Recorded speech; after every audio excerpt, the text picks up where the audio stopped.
13 तारीख की हम बात कर लेते हैं, सोमवार का अवसर है, अद्भुत दिवस है ये। जी हाँ, कुंभ राशि वालों को खासतौर पर ध्यान रखना चाहिए, उनके लिए जो सोमवार के दिन 12 अक्टूबर के दिन ग्रहों का परिवर्तन का योग तो बनेगा, लेकिन साथ साथ उस दिन मुहूर्त बहुत अच्छा है, आशीर्वाद का मेवा, आशीर्वाद से मेवा प्राप्त करने का योग है। सप्तमी तिथि है, गजकेसरी योग आपकी राशि में बना हुआ है और ये गजकेसरी योग आपके लिए बड़ा पॉजिटिव बनता दिखाई दे रहा है, बुद्धि को सही रास्ते पे डालेगा। बहुत सारे लोग कहेंगे कि आपकी राशि के दृष्टिकोण से जिस प्रकार का योग है वो निष्फल है, हम कहेंगे फल वाला है, ये फल देने का योग बनाता दिखाई दे रहा है। भाग्य जो जागेगा विशेष तौर पर वो आपकी मेहनत से ही जागेगा और मेहनत से भागिएगा मत, इस बात का ध्यान रखें। मंगल भाग्य में बैठे हुए बृहस्पति से दृष्ट होकर कहीं ना कहीं आपके लिए बड़ा पॉजिटिव वातावरण बनाते दिखाई दे रहे हैं। तो इसलिए भाग्य को सही मार्ग पर डालने के लिए, सही कर्म करने के लिए, भाग्य यदि सही कर्म करेंगे तो भाग्य सपोर्ट करेगा ही, ऐसे योग आपकी राशि में बनते दिखाई दे रहे हैं इस वक्त।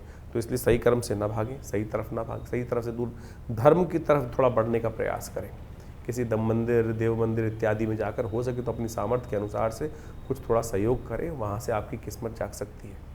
एक बात ध्यान रखिएगा, इस दिन अहोई अष्टमी है, अद्भुत दिवस है, असंभव को संभव आशीर्वाद से, माँ के आशीर्वाद से, भगवान के आशीर्वाद से। कहा गया है ना जिस तरह से कि यदि जो विशेष तौर पर जिसको जिंदा रहना है, जाको राखे साईं मार सके ना कोई, यानी परमात्मा की कृपा जिस पर हो, वो भाग्य से, माँ भगवती कृपा से वो समस्त अनिष्टों को दूर कर कर निकल ही जाता है। तो ये माँ की कृपा से आशीर्वाद लेकर माता पिता इस दिन अपने संतान की उन्नति के लिए, माताएं भारत देश के अंदर विशेष तौर पर अहोई अष्टमी का व्रत रखती हैं। शास्त्र में कथा बड़ी अद्भुत है। ये तो कथाएं हैं, ये रहस्य हैं, ये वो निधियां हैं कि जिससे आप उन मार्गों पर जा सकते हैं और अपने जो किस्मत को जगा सकते हैं। आप समझे, हमारे जीवन में जो भी कष्ट आते हैं वो किसके द्वारा आते हैं? कर्म के द्वारा ही बनता है। कर्म से ही सौभाग्य बनता है, कर्म से ही दुर्भाग्य बनता है। यदि दुष्कर्म हो जाएंगे दुर्भाग्य बन जाएगा, अच्छे कर्म हो जाएंगे तो सौभाग्य की, उन्नति की योग बन जाएंगे। कई बार क्या होता है, शास्त्र में कथा आती है अहोई अष्टमी की।